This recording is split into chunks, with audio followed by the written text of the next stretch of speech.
Hey there, Wastelanders, it's Brother Mike, and thank you so much for joining me. Today, we're at the desk because we gotta sit down and have a talk about this latest episode and what's to come in Season 2 of the Fallout show. And also, thank you guys so much for 742 subscribers as of right now. I really appreciate it, and let's get into the video. Before I start this video, I do want to say I've been thoroughly enjoying the show, and I do have some criticisms about the story and exactly where it's going, but no.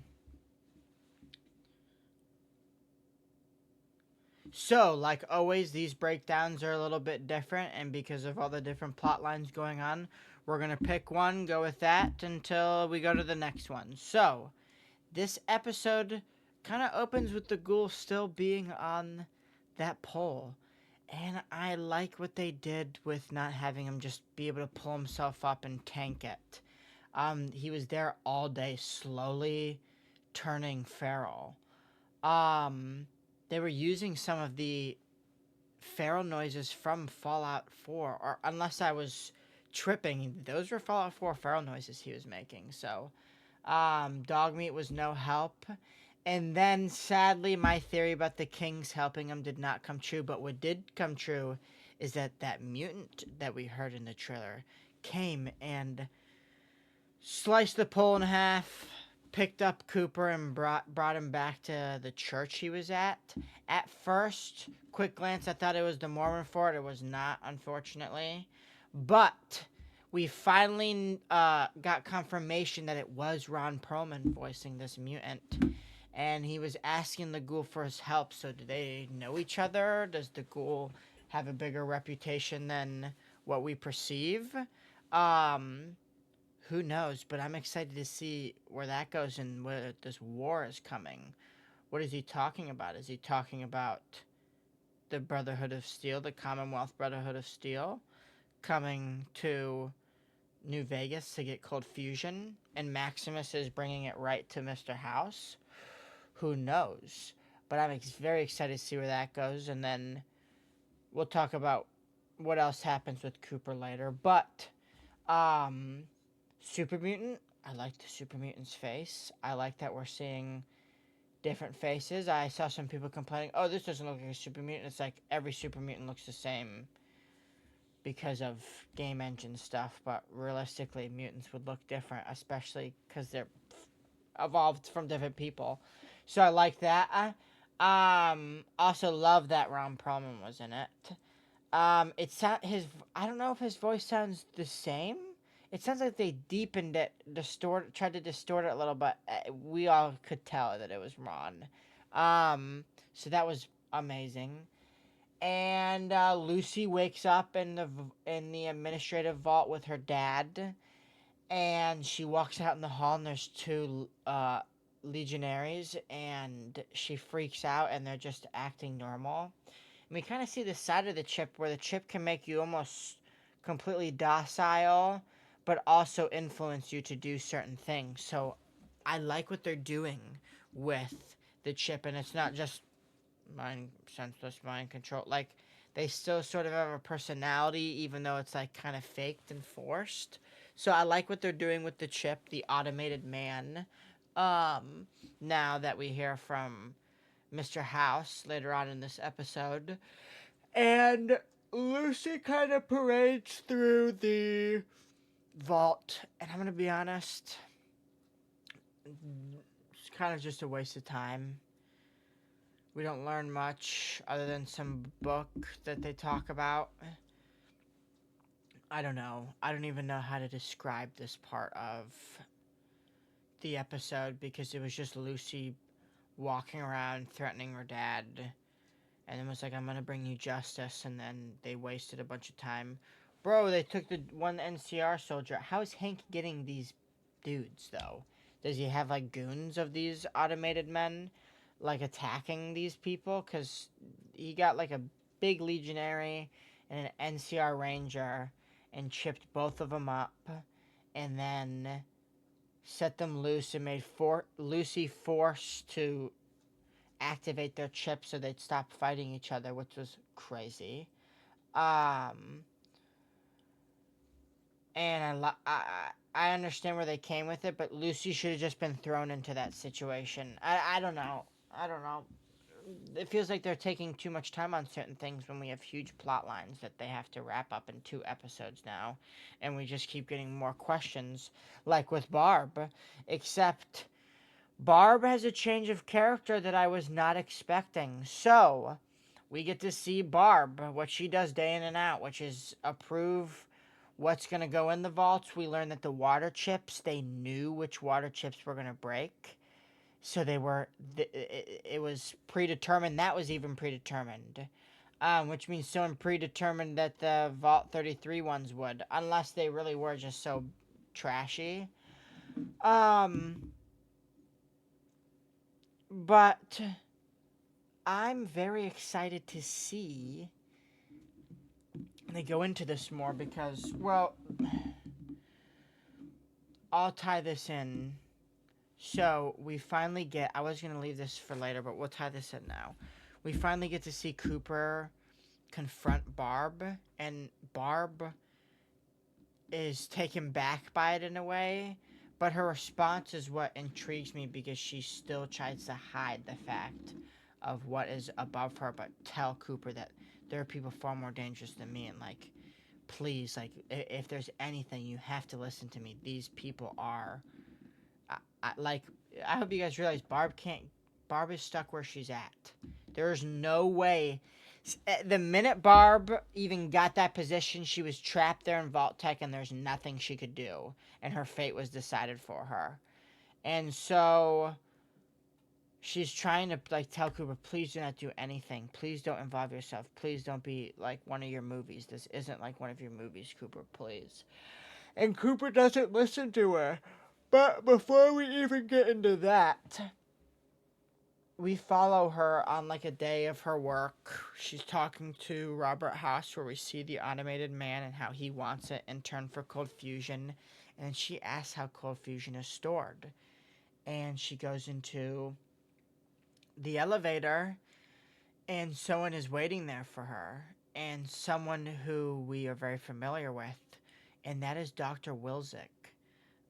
He was alive before pre-war, meaning he was even preserved and then was woken up. So was there some greater enclave hidden with massive amounts of soldiers and men and managers and generals that put themselves on ice and then all awake themselves at once to start taking back over the old world?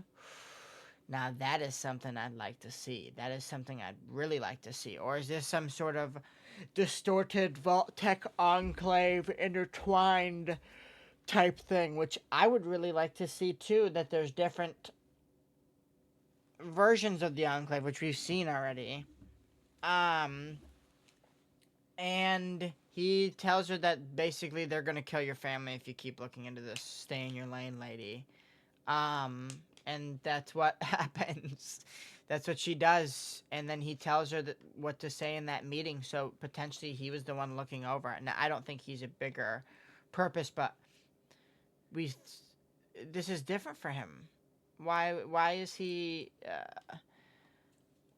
That answers the question: are these people being forced? Like, do these people get in positions? Their company gets bought up, and they find themselves now in the Enclave, and they're stuck there, and so they have to do the Enclave's bidding.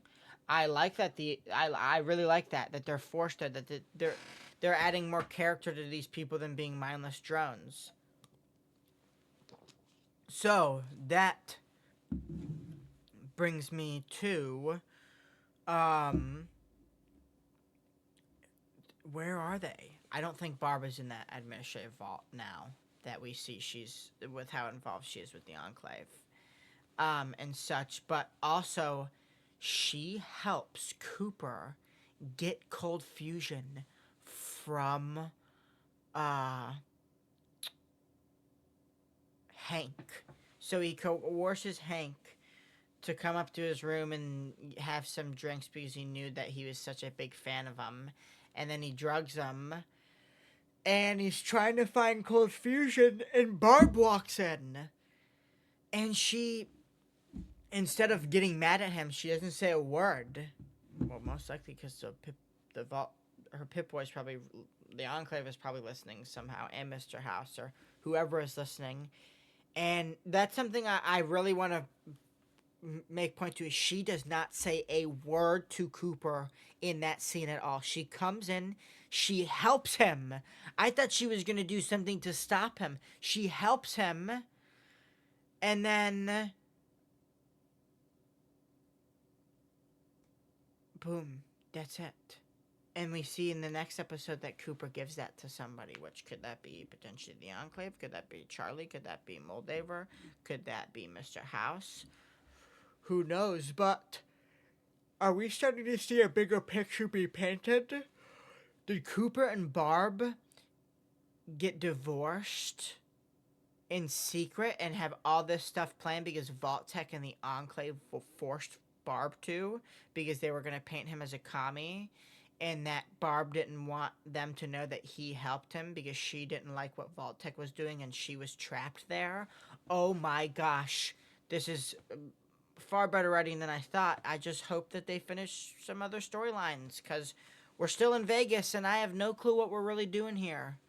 Well, I know there's the Cold Fusion that's there and such, and we're still following Cold Fusion, but there's like a bigger story at play.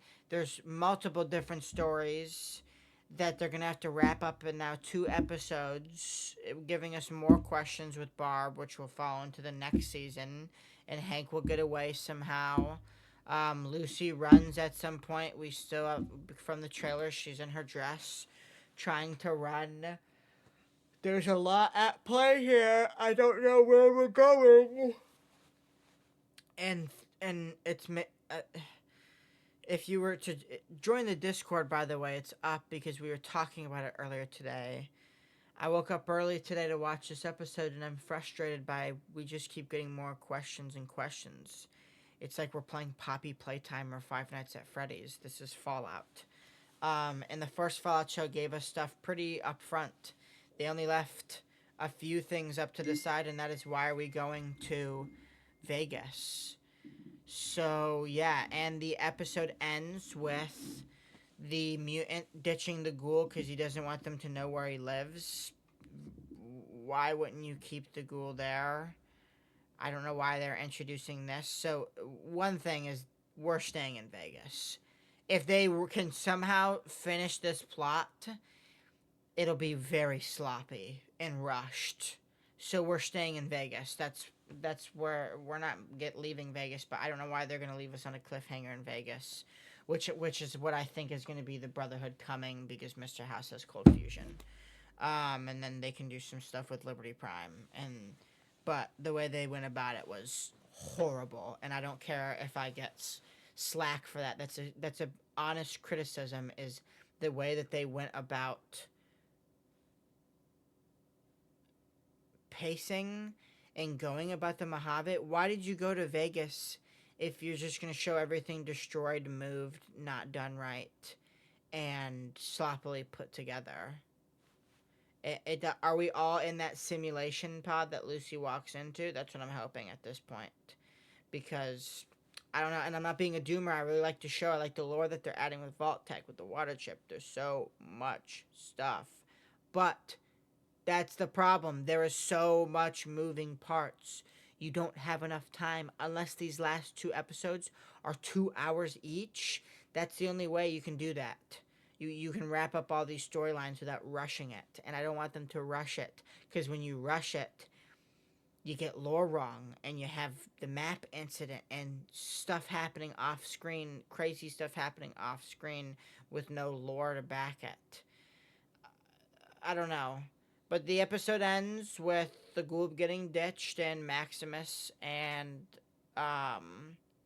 Thaddeus finding him. Now, they don't know each other well at all. All they know is the dog. They know the dog better than the ghoul. I don't know why Maximus doesn't draw his gun on him. I knew that they were going to do something like this the minute Maximus and him left. And in my live stream the other day, I came to the realization that the ghoul and Maximus have only ever fought. They've never talked or anything. So this is the first time they're actually meeting. Or the ghoul doesn't even know who Maximus is. I don't think he knows who he is or anything about him. He doesn't know that he was the guy in the power armor.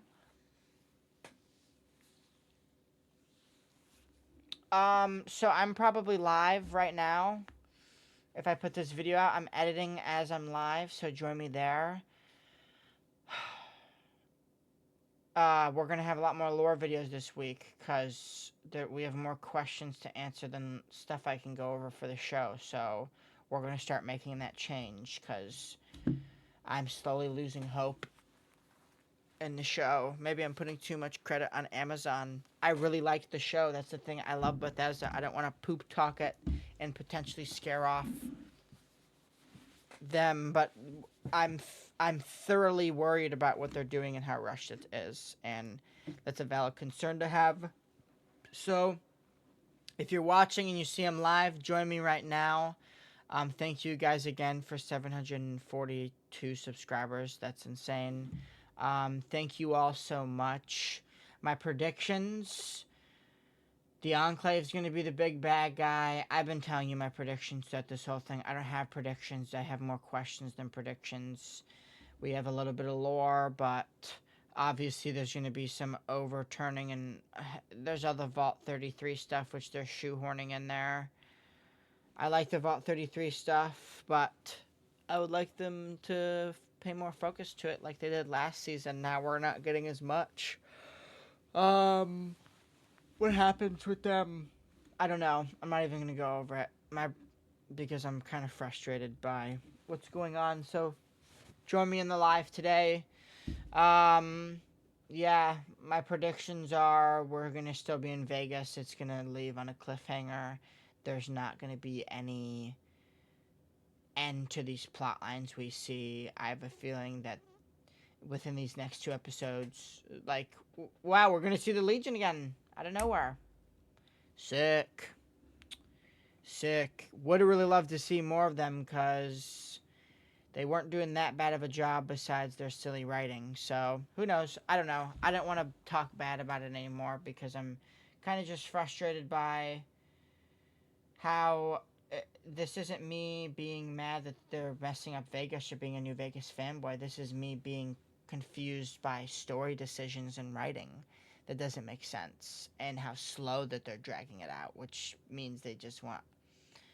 I know why they're rushing this 3rd season. It's because they don't want people waiting because of the cliffhanger and all these storylines they leave us on. So, yeah, I'm excited for next week's episode and the week after that, but I don't know how they're going to wrap it up, and I see that sentiment with a lot of other creators, so I'm not the only one, and I'm not being a Vegas fanboy, because Fallout 3 is my favorite, and I don't want them to go to the Capital Wasteland and just butcher a bunch of stuff like they're doing now, because they're butchering it. I don't care what anyone says. They are butchering Vegas for no reason. We didn't really need to be in Vegas other than 2 parts.